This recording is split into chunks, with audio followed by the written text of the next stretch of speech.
Good morning friend, मैं Govind Kumar Sharda education में आपका स्वागत करता हूं। आज का ये जो लाइव क्लास है आप लोगों के लिए काफ़ी इम्पोर्टेंट होगा, इसलिए आप लोगों को बताया जा रहा है कि आप अपने अपने दोस्त यार को लिंक शेयर करें और जल्द से जल्द ऑनलाइन आने का प्रयास करें।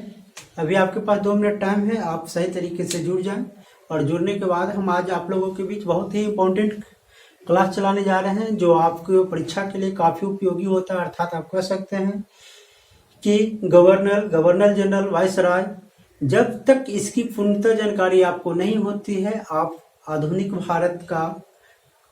भारत कंप्लीट नहीं कर सकते हैं। अर्थात कह सकते हैं कि ये जो आज का टॉपिक है ये आधुनिक भारत के अंदर जान डाल देता है। अर्थात इसको आत्मा कहा जाता है कि ये आधुनिक भारत का आत्मा है और इसके अंतर्गत तमाम सारी बातें हम बताएंगे, एक संक्षिप्त विवरण देंगे, संक्षिप्त रूप में बताएंगे कि कब गवर्नर जनरल बनता है, कब गवर्नर बनता है, कब गवर्नर जनरल बनता है, कब वाइसराय बनता है और अंतिम गवर्नर जनरल कौन होते हैं, प्रथम गवर्नर जनरल कौन होते हैं और क्यों ये बदला जा रहा था बार बार गवर्नर, कभी बंगाल का गवर्नर, कभी बंगाल का गवर्नर जनरल तो कभी भारत का गवर्नर जनरल, ये क्यों बदला जा रहा था, तमाम सारी बातें हम आप लोगों को बताएंगे।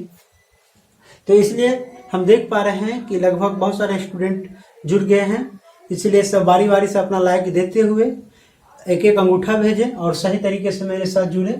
आज हम आप लोगों को बहुत ही महत्वपूर्ण टॉपिक बताएंगे। तो खैर चलिए अब हम अपने क्लास को आरंभ करते हैं और आप लोगों को बताते हैं कि ये आप लोगों के लिए कितना खास है और इसको आराम से चुटकियों में कैसे समझेंगे। तो चलिए सबसे पहले हम आपको थोड़ा सा मैप बनाकर दिखाते हैं और आपको पीछे ले चलते हैं कि पीछे की स्थिति क्या रही थी। चलिए, तो अभी आपको ऑलरेडी पता होगा कि ये जो आप क्षेत्र देख पा रहे हैं ये आपका बंगाल है, बंगाल वाला क्षेत्र देख पा रहे होंगे, ये आपका मद्रास है और ये आपका मुंबई वाला क्षेत्र दिखाया गया है।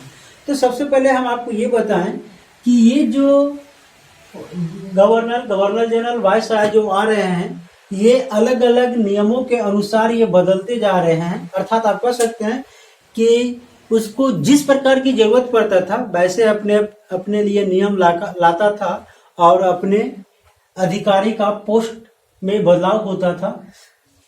तो खैर चलिए सबसे पहले हम आपको बताएं कि ईस्ट इंडिया की बातें। तो कहा गया कि 1600 में ईस्ट इंडिया कंपनी की स्थापना होती है, लेकिन आप लोगों को भी पता होगा और वीडियो में भी देखे भी होंगे कि इसको भारत में परमिशन मिलने में लगभग 1608-9 हो जा रहा है। 1608-9 तक इसको भारत में अस्थाई व्यापारिक कोठी भी नहीं बन पाया था। तो अब वहां होता क्या है कि वहां की जो महारानी एलिजाबेथ थी उन्होंने ईस्ट इंडिया कंपनी को 15 साल तक व्यवसायिक एकाधिकार दिए थे। मतलब 15 साल तक वो ईस्ट इंडिया कंपनी भारत में आकर व्यापार कर सकता था। लेकिन हुआ क्या कि लगभग 1608 से लेकर 1609 तक, मतलब 8-9 सालों तक ईस्ट इंडिया कंपनी का भारत में परमिशन भी नहीं मिल पाता है। तो ईस्ट इंडिया कंपनी कहती है कि हमें 15 साल के लिए व्यापारिक एकाधिकार मिला और 8-9 साल मेरा ऐसे ही चला गया। तब वहां का जो राजा होते हैं, मतलब आप कह सकते हैं कि जेम्स प्रथम ने ईस्ट इंडिया कंपनी को अनिश्चित कालीन के लिए परमिशन दे दिया कि जब तक आपको यहाँ से कोई नोटिस नहीं मिलती है तब तक आप वहां इंडिया में व्यापार कर सकते हैं। तो ये बातें तो आपको अब समझ में आ गई। अब आइए हम बताते हैं कि ये ईस्ट इंडिया कंपनी एक व्यवसायिक कंपनी है जो वहां से भेजा गया था। तो अब आइए हम आपको यहाँ सबसे पहले बताएं कि ये लोग यहाँ व्यवसाय करने आए और धीरे धीरे यहाँ के क्षेत्रीय राजाओं को हस्तक्षेप कर अपना क्षेत्र को बढ़ाने लगे। मतलब व्यवसाय करने वाली कंपनी अधिकार करने वाली कंपनी में बदल चुकी थी। अब ये क्या कर रहा था, जैसे आप कह सकते हैं कि 1757 में जो प्लासी की युद्ध होती है, 1757 में जो प्लासी की युद्ध होती है, इस युद्ध के बाद ईस्ट इंडिया कंपनी को लगता है कि अब हमें इस क्षेत्र को अच्छे से संचालन करने के लिए एक गवर्नर नियुक्त करना चाहिए। इसलिए कहा गया कि 1757 से ही गवर्नर का नाम सुनने को आता है, इसके पहले कोई भी गवर्नर का नाम नहीं होता। जबकि इंडिया में हुआ 1608-9 से ही वह यहाँ व्यवसाय करना शुरू किया था, लेकिन ये गवर्नर की बात लगभग 1757 से शुरू होती है। मतलब जब 1757 में प्लासी की युद्ध जीतता है, तब उसको लगता है कि नहीं, अब हमको यहाँ एक गवर्नर नियुक्त करना चाहिए। उसके बाद आप देखें 1764 में प्लासी का युद्ध बक्सर का युद्ध जीता, 1765 में इलाहाबाद की संधि करता है। इस प्रकार करके ईस्ट इंडिया कंपनी अपने क्षेत्र में काफी इजाफा किया। तब आप देख पाएंगे कि इसी को सही तरीके से संचालन करने के लिए एक गवर्नर नियुक्त किया गया। ये गवर्नर तो नियुक्त हो गया। अब यहाँ आपको दिखाया गया था कि 1757 से, तो 1757 से गवर्नर नियुक्त क्यों होता है ये तो आपको बता दिया गया। अब होता क्या है कि 1773 हम आपको दिखा रहे हैं। 1773 में आप देख पा रहे होंगे कौन आया था, रेगुलेटिंग एक्ट आया था। ये एक्ट सरकार इसलिए देती है क्योंकि अभी आपको हम बताए थे 64 में बक्सर, 1764 में बक्सर, 1765 में आपका देख रहे होंगे इलाहाबाद की संधि। तो वहां के राजा को लगा कि ये यहाँ का जो गवर्नर है वह काफी अपने मन से वर्क कर रहा है, इसलिए उस गवर्नर के ऊपर शिकंजा कसने के लिए 1773 में एक रेगुलेटिंग एक्ट लाया। ये एक्ट के माध्यम से हो क्या रहा था कि इसमें 4 सदस्यीय टीम बनाया गया था। मतलब 4 सदस्य का एक परिषद बनाया गया। अब कहा गया कि ये 4 सदस्यीय टीम जो है, ये जो निर्णय करेगी वही कार्य यहाँ का गवर्नर करेगा।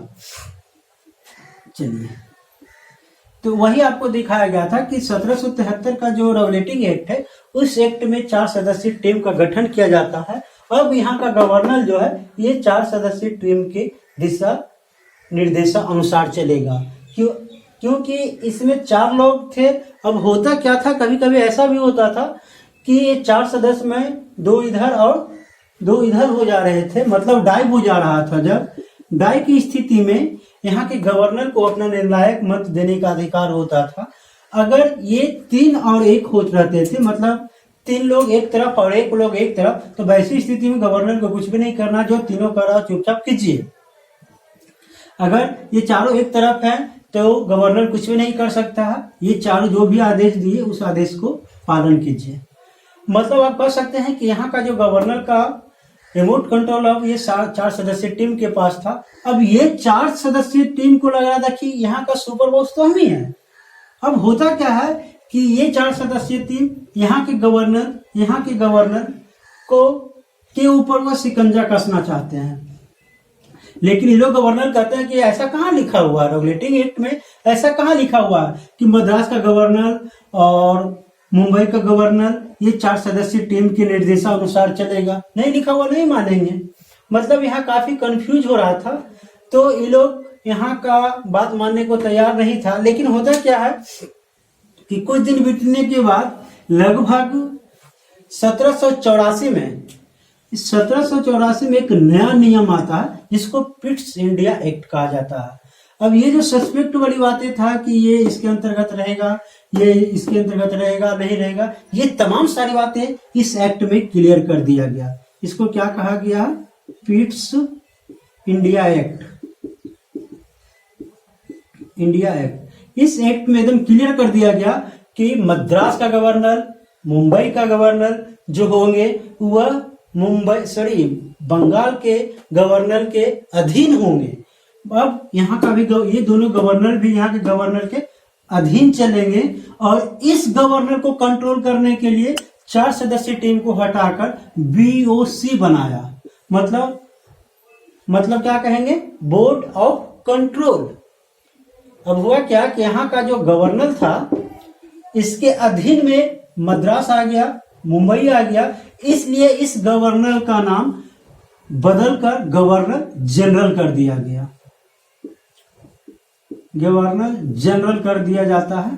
तो इसलिए कहा गया, अभी अब हम वो आपको बताए थे 1757 से ये गवर्नर शुरू होता है और 1784 में जब ईस्ट इंडिया एक्ट आती है उस समय ये दोनों गवर्नर जो है इसके अधीन हो जाते हैं। अधीन होने के बाद बंगाल के जो गवर्नर होते हैं उनका नाम बदल के बंगाल का गवर्नर जनरल कह दिया जाता है। तो वही चीजें यहाँ दिखाया गया है कि 1757 से लेकर 1784 तक बंगाल के गवर्नर बनेंगे।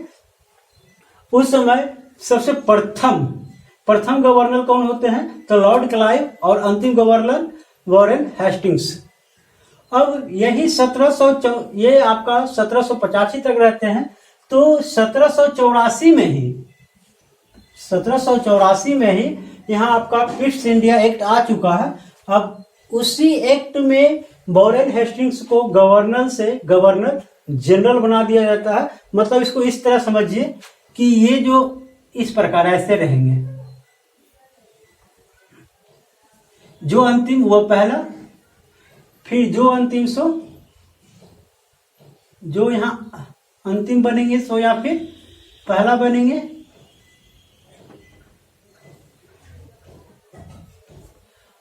अब आराम से देखिए, ये बातें तो समझ, वो हम बातें आपको आगे फिर बताएंगे। पहले हम इसे ये समझते हैं कि कब बदलने की, उसका पद नाम जो है वह क्यों बदलने की आवश्यकता पड़ा। तो अब तो आप देख चुके हैं कि गवर्नर से गवर्नर जनरल क्यों बना। चलिए अब आगे हम आपको बताना चाह रहे हैं, आप सुने होंगे 1798-99 की बातें। 1798-99 में ब्लेजली का सहायक संधि आता है, जिसमें काफी राज्य का इजाफा किया जाता है। मतलब ब्लेजली का जो सहायक नीति है, सहायक संधि है, उस संधि का प्रयोग करके क्षेत्र को बहुत बड़ा बना दिया जाता है। तब होता क्या है कि ये अब अंग्रेज का साम्राज्य काफी बड़ा हो चुका था, जिसमें आपका सुने होंगे हैदराबाद, कर्नाटक तो पहले से ही था, मैसूर, मराठा, अवध, यहाँ आपका सिख, ये सभी तमाम क्षेत्र इसमें आ चुका था। इसलिए होता क्या है कि अब इस बात को ब्लेजली का जो सहायक संधि है ये राज्य को काफी इजाफा कर देता है। अब 1784 से ये तो देख ही चुके हैं। अब आपको हम बताना चाहेंगे कि इतना बड़ा जब राज्य हो गया तब वहां के राजा जो है उनको लगा कि अब ईस्ट इंडिया का अधिकार क्यों दिया जाए। ईस्ट इंडिया को जो अधिकार तो 15 साल के लिए था, लेकिन लेट आने की वजह से ये अभी तक ही चल ही रहा था। तो क्या होता है कि 1813 में एक चार्टर्ड एक्ट आता है। उस चार्टर्ड एक्ट के माध्यम से ईस्ट इंडिया कंपनी के पंख को उतार दिया जाता है। मतलब उसका जो एकल व्यापारिक अधिकार था उसको समाप्त नहीं किया जाता है। केवल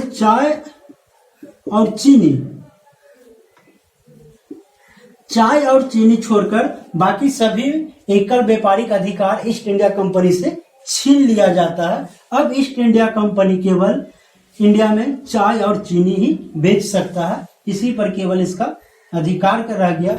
लेकिन कुछ दिन बीतने के बाद, लगभग 20 साल के बाद एक एक्ट और आता है जिसको 1833 का चार्टेड कहा गया है, चार्टेड एक्ट कहा गया है। इस एक्ट के माध्यम से क्या होता है कि ईस्ट इंडिया कंपनी को सदा के लिए इसका संपूर्ण व्यापारिक अधिकार छीन लिया जाता है। अब उसके पास ना चाय चीनी भी बेचने का एकल अधिकार नहीं रहता है। चलिए, अब इस प्रकार यहाँ केवल वह एक शासक बन के रह गया, उसका कोई भी अपना व्यापारिक अधिकार नहीं बचता है। अब होता क्या है, आप सुने होंगे कि 1833 तक तो हम पहुंच चुके हैं। 1833 तक के क्या होता है कि ईस्ट इंडिया कंपनी के सारे अधिकार को छीन लिया जाता है। अब वहां ईस्ट इंडिया कंपनी के पास कोई भी अपना एकल व्यापारिक अधिकार नहीं रहता है। अब होता क्या है कि ये राज्य काफी बड़ा होने के कारण, ये राज्य काफी बड़ा होने के कारण, उसका क्षेत्र में काफी विस्तार होने के कारण अब वहां की सरकार कहती है कि यहाँ का जो गवर्नर है उसको अब बंगाल के गवर्नर जनरल कहना ठीक नहीं होगा, इसलिए अब उसको भारत के गवर्नर जनरल कहा जाएगा। क्यों? देखा गया यहाँ कि ईस्ट इंडिया कंपनी का सभी अधिकार छीनने के बाद इसका काफी क्षेत्र जो विस्तार हुआ, उसके आधार पर अब बंगाल के गवर्नर को नाम बदलकर भारत के गवर्नर जनरल कर दिया गया। चलिए, अब आप सुने होंगे, देखे भी होंगे 1800 रिवॉल्ट ऑफ 1857, मतलब 1857 का जो विद्रोह होता है, उस समय तक ईस्ट इंडिया कंपनी रहती है और इस समय अंग्रेज का साम्राज्य जो है बाल भर के लिए बच जाता है, नहीं तो उसी समय अंग्रेज का साम्राज्य समाप्त हो जाता। इसलिए अब वहां का राजा क्राउन थे, वो क्राउन को अब इंडिया पर प्रत्यक्ष नियंत्रण होने लगा। अर्थात कह सकते हैं 1857 का विद्रोह में अंग्रेज साम्राज्य बाल भर के लिए बचता है। उसके बाद होता क्या है, 1858 में आप देखेंगे, देख पाए कि जब 1857 का विद्रोह के बाद 1858 में सभी विद्रोहियों को मार दिया गया। अर्थात कह सकते हैं कि जब ये 1857 का विद्रोह समाप्त होता है और 1858 में सभी विद्रोही चुन चुन कर मार दिए जाते हैं। लगभग केवल एक ही विद्रोही बचे हुए थे, तात्या टोपे, जो वो भी 59 के फर्स्ट में ही मारे जाते हैं। तो इस प्रकार कहा जाता है कि 1858 के बाद महारानी क्राउन का डायरेक्ट नियंत्रण अब भारत पर होने लगा। अर्थात जितने भी यहाँ के गवर्नर जनरल सब हटा दिए गए, अब वहां से डायरेक्ट राजा के रिप्रेजेंटेटिव आने लगे। मतलब रिप्रेजेंटेटिव उनको, जिनको वायसराय कहा गया है। अर्थात इस प्रकार आप कह सकते हैं कि 1833 से लेकर 1858 तक के गवर्नर जनरल चला, और जब यहाँ से ईस्ट इंडिया की शासन 100% समाप्त हो जाती है, उसके बाद उसका डायरेक्ट नियंत्रण, मतलब कह सकते हैं महारानी क्राउन की डायरेक्ट नियंत्रण अब भारत पर होने लगा है। इसलिए वहां के राजा के जो रिप्रेजेंटेटिव आते थे, मतलब वहां के राजा के जो डायरेक्ट थे, उनको कहा गया वायसराय। तो इसलिए अब आगे आप देख पा रहे होंगे कि ये वायसराय जो है कितना चलता है, 1858 से लेकर 1947 तक, अर्थात हमारे देश आजाद होने तक। जब हमारा देश आजाद हो जाता है तब कहा जाता है कि जब हमारा देश स्वतंत्र हो चुका है तो किसी दूसरे राजा का रिप्रेजेंटेटिव क्यों यहाँ होगा यहाँ, इसलिए उसको वायसराय को हटाकर पुनः फिर से गवर्नर जनरल बना दिया जाता है। उसके बाद गवर्नर जनरल जो बनते हैं, ये बनते हैं लॉर्ड माउंटबेटन, क्योंकि अभी दिखाया गया था जो वहां का अंतिम होगा ये वही यहाँ का प्रथम होगा। तो ये एक अंग्रेज को ही बना दिया गया था, लेकिन सब लोग यहाँ से चिल्लाने लगा कि जब हमारा देश स्वतंत्र हो चुका है तो फिर एक अंग्रेज हमारा हेड क्यों होगा। इसलिए पुनः उसको 1948 में हटाकर 1948 को हटा दिया गया और 1948 से 1950 तक के स्वतंत्र भारत का भारतीय गवर्नर जनरल श्री गोपालाचारी को बनाया गया। इस प्रकार आप देख पाए कि कब से कब तक, तो इसलिए आपको समझना बिल्कुल आसान हो जाएगा। शुरू 1757 से 1784 तक बंगाल के गवर्नर कहे जाते हैं। 1784 से लेकर 1833 तक, मतलब जो द्वितीय चार्टर्ड एक्ट आता है 33 में, वहां तक के बंगाल के गवर्नर जनरल कहा जाएंगे। और जब वह बंगाल के गवर्नर जनरल का पोस्ट समाप्त होता है तब उसी को स्वतंत्र पूरे भारत का गवर्नर जनरल कहा जाता है। मतलब इसमें बंगाल हटाया जाता है। अब भारत के गवर्नर जनरल के बजाय अब यहाँ क्या आएंगे, 1858, मतलब जो 1857 का विद्रोह के बाद यहाँ क्राउन के डायरेक्ट, मतलब प्रत्यक्ष नियंत्रण होने लगता है। उसमें कहा गया कि भारत के वायसराय बनेंगे और वह वायसराय हमारे देश आजाद होने तक रहेंगे। देश आजाद होने के बाद वही वायसराय का पोस्ट गवर्नर में बदल जाएगा, गवर्नर जनरल में, और वही गवर्नर जनरल आगे आके राष्ट्रपति में बदल जाएगा।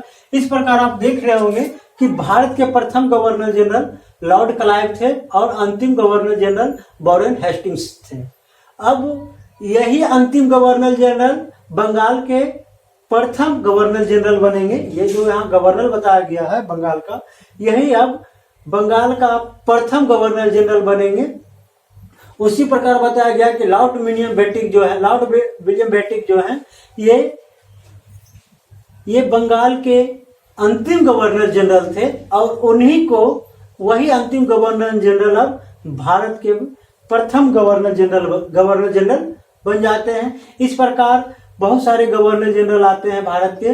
सबसे लास्ट में आते हैं लॉर्ड कैनिंग जो जिस समय 1857 में विद्रोह हुआ था उसी समय लॉर्ड कैनिंग आते हैं और लॉर्ड कैनिंग को ही वायसराय बना दिया जाता है। अर्थात कह सकते हैं कि इसी समय में ईस्ट इंडिया कंपनी की शासन 100% समाप्त हो जाती है और वह वायसराय बन के यहाँ रहते हैं। अब सबसे अंतिम वायसराय लॉर्ड माउंटबेटन बनते हैं। ये स्वतंत्र भारत मतलब भारत आजाद होने तक, जब भारत आजाद हो जाता है तो ये वायसराय का पोस्ट हटाकर फिर से गवर्नर जनरल बना दिया जाता है। अब कहा गया कि हमारे देश आजाद होने के बाद सबसे प्रथम जो यहाँ कहा जा सकता है कि हमारा देश आजाद होने के बाद सबसे अंतिम अंग्रेज गवर्नर जनरल बना जिनका नाम लॉर्ड माउंटबेटन है। उसके बाद आप देख पा रहे हैं यहाँ स्वतंत्र भारत का भारतीय गवर्नर जनरल सी गोपालचारी। अब यही पोस्ट को गवर्नर जनरल जब हमारा देश आजाद हो जाता है, हमारे देश में संविधान बन जाती है, मतलब कह सकते हैं 26 जनवरी 1950 को जब हमारी संविधान लागू हो जाती है तब यही गवर्नर जनरल का पोस्ट को हटाकर राष्ट्रपति में बदल दिया जाता है। इस प्रकार दोस्तों आप देख पाए कि कैसे ये पद नाम बदलते गए और क्यों बदलते गए, ये तमाम सारी बातें आप बताए गए हैं। अब आपको इसकी विशेष अनुभव के लिए, विशेष जानकारी के लिए आप इसको जब गहराई से जानना चाहते हैं तो अगले वीडियो में आपको दिखाया गया है, एक डिस्क्रिप्शन में लिंक दिया हुआ है जहां आप जाके देख सकते हैं कि कौन गवर्नर जनरल कब आए, कितना दिन तक रहे और कौन कौन से उनके नेतृत्व में काम किए गए। तो ये तमाम सारी बातें नेक्स्ट वीडियो में दिखाया जाएगा, इसलिए आप मेरे साथ बने रहें। आपको बारी बारी से तमाम सारे वीडियो देते जाएंगे। धन्यवाद।